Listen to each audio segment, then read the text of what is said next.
Salutare prieteni, bine ați revenit pe canalul Dulcinele. Dacă este prima dată când mă vizitezi, salut, eu sunt Oana și acesta este canalul meu cu rețete de prăjituri și deserturi făcute în casă. Dacă îți place acest video, dă-mi un like și abonează-te pentru că în fiecare vineri postez o rețetă nouă. Astăzi vă propun o prăjiturică pufoasă și răcoritoare cu coacăze roșii și pere. Știu, coacăzele nu sunt mereu în sezon, se găsesc destul de greu și sunt cam scumpe, dar acum sunt în sezon, le-am găsit la piață, cred că am dat 5 lei pe un pahar și nu m-am putut abține, a trebuit să compun neapărat un dulcinel cu ele. Rețeta este foarte simplă și vă arăt imediat. Eu am avut din întâmplare coacăze din două surse. Acestea din dreapta sunt din supermarket, sunt foarte arătoase, dau bine la poze, dar sunt cam acrișoare pentru gustul meu, iar cele din stânga, cele ciufulite, le-am cumpărat din piață, păreau culese din grădina cuiva, iar la gust au fost mult mai dulci. Pe lângă coacăze am adăugat în aluat și o pară foarte coaptă, pentru că, de ce nu, fantezia bucătarului, trebuia un pic de fruct dulce, așa mi s-a părut mie. Blatul pentru prăjitură este foarte simplu, pur și simplu am mixat 2 ouă la temperatura camerei, 2 ouă destul de mărișoare, cu puțină sare, cu 100 de grame de zahăr tost, le-am mixat până când și-au triplat volumul.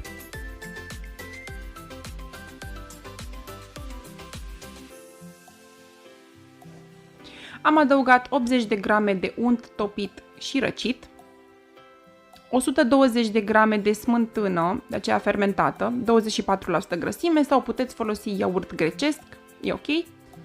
Și zahăr vanilat bourbon, eu îl folosesc, îl prefer pe acesta în loc de zahăr vanilat normal, are mult mai multă aromă. Am mai amestecat apoi maxim 1 minut până când smântâna și untul s-au încorporat în ouăle bătute, apoi am adăugat făina, cernută evident, praful de copt și fulgii de cocos.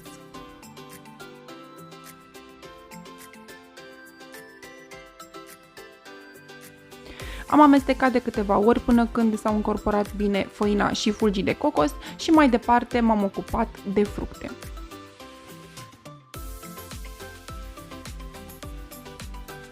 Para am curățat-o de coajă, de cotor și am tăiat-o în cubulețe medii.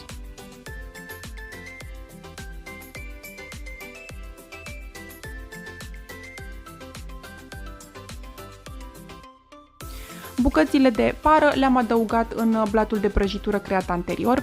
Dacă nu vă plac perele, nu e nicio problemă, le puteți înlocui cu măr, cu piersică, cu caise sau chiar cu bucățele de ananas.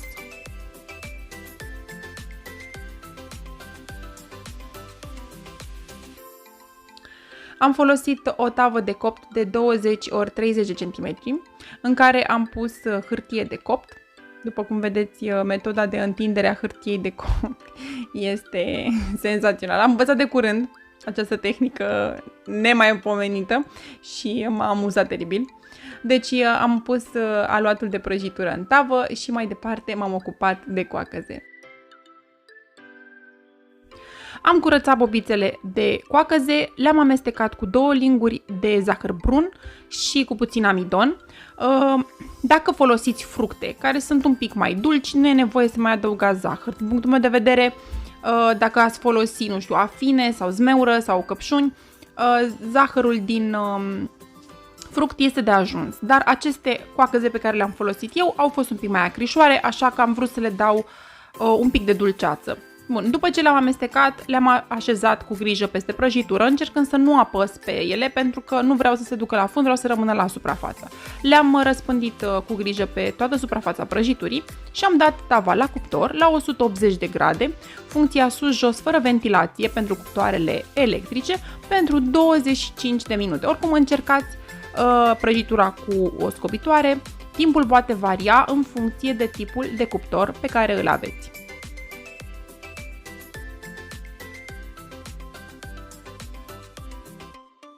După ce s-a răcit cât de cât, am pudrat prăjitura cu zahăr, am tăiat-o și am servit-o, a dispărut foarte repede. Plănuiam să o servesc altfel, dar nu am mai apucat să mai fac niciun fel de alt decor. Eu vroiam să o servesc cu înghețată de vanilie și cred că sunteți de acord cu mine, pe căldurile astea orice prăjitură merge cu o cupă de înghețată deasupra, dar cred că vom mai face o dată prăjitura asta, o să o încerc și cu zmeură să văd cum iese și atunci o să-i pun deasupra niște înghețată de vanilie să vedem cum merge combinația.